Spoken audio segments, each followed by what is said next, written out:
hours a day you waste or how many hours a week you waste. And the classic answer is something like 4 to 6 hours a day. You know, inefficient studying, watching things on YouTube that not only do you not want to watch, that you don't even care about, that make you feel horrible about watching after you're done. And so if your life isn't everything it could be, you would ask yourself, well, what would happen if you just stopped wasting the opportunities that are in front of you? I should lose weight. I should work out. I should work harder. And then you know what? People don't do their shoulds. They get mad at themselves. And suddenly the thing you said should happen has to happen. That's when human beings change. Let's make it happen right now. Me and you, let's make it happen right now. Me and you, because you're smart enough.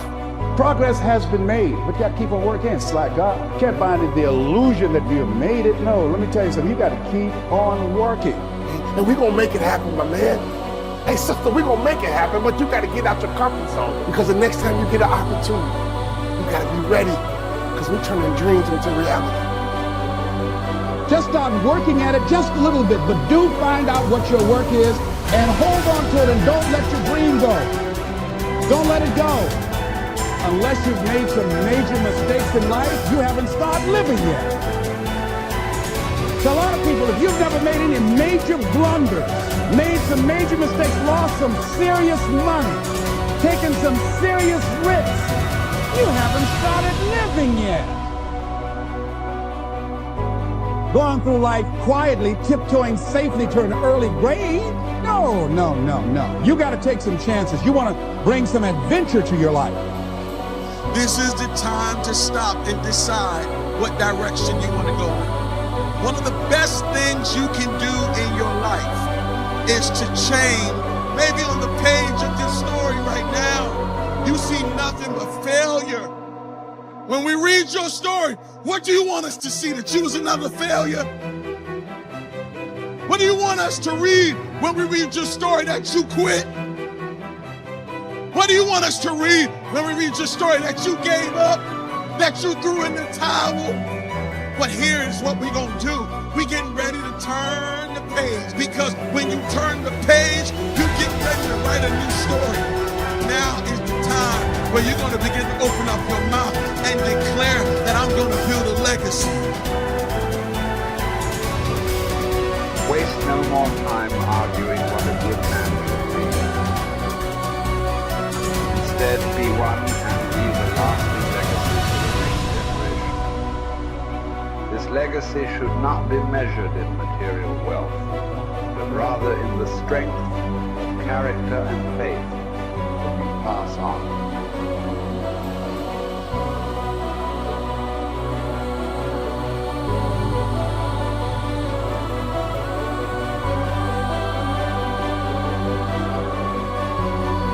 I genuinely am a force to live in the world. You may not understand that yet, but you will eventually. And I genuinely believe I'm acting under the instruction of God to do good things. I want to make the world a better place. I genuinely believe my legacy is a good legacy. And I believe that eventually, when the legacy media catches up, they're going to understand I'm a good, positive influence. I think a man should have absolutely no interest in whether he's actually happy. If I wake up and I'm unhappy, I will do the exact same things as if I am happy. I will go to the gym the same. I will work the same. How I feel has no impact on how I live my life. I don't think happiness as an index is a healthy view for a man to have on life success. If you're waking up and going, oh, am I happy, am I not? You're looking at life wrong. I think of a man, if you put happiness if you move it down the scale, right? And you start looking at, am I successful? Am I competent?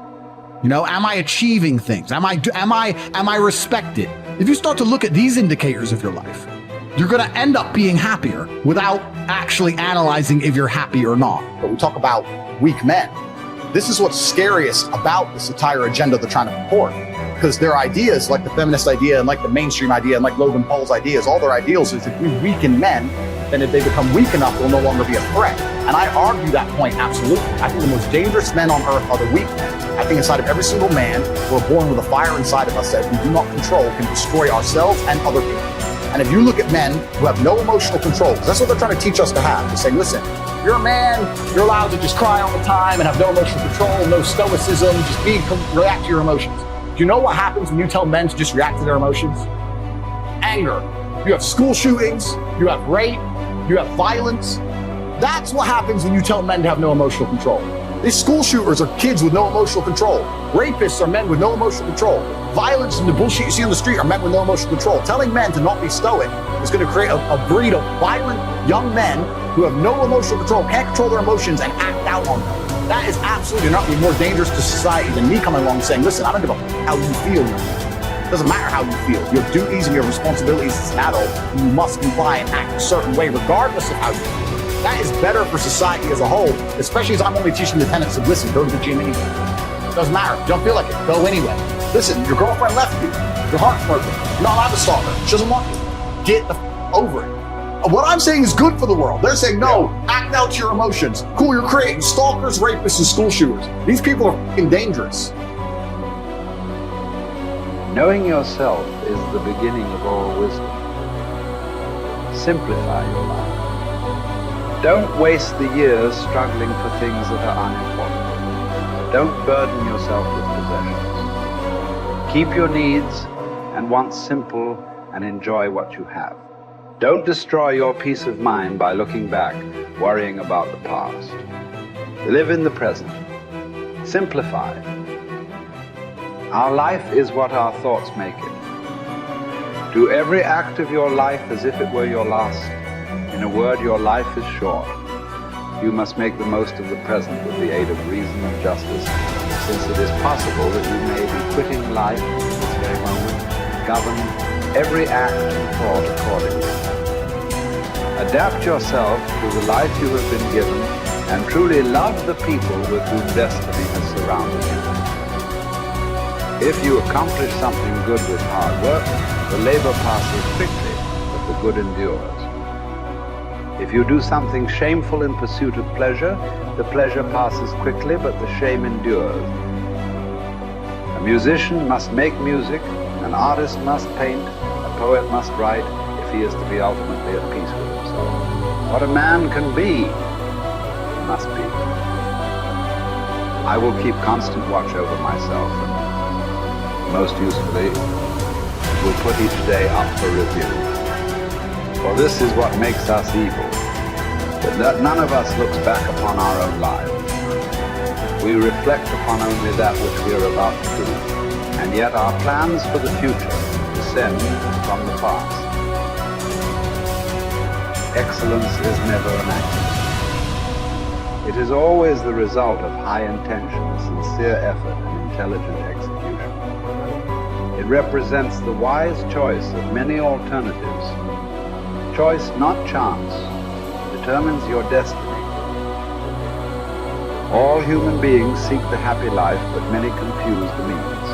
For example, wealth and status, with that life itself.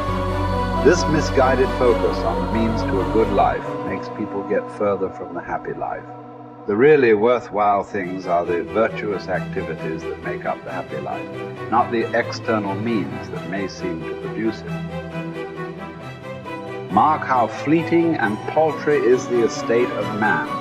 Yesterday an embryo, tomorrow a mummy or ashes.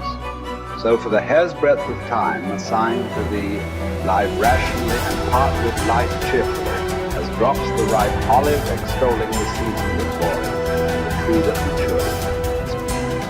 Spend your brief moment according to nature's law, and serenely greet the journey's end as an olive falls, when it is ripe, blessing the branch that bare it, and giving thanks for the tree that gave it life.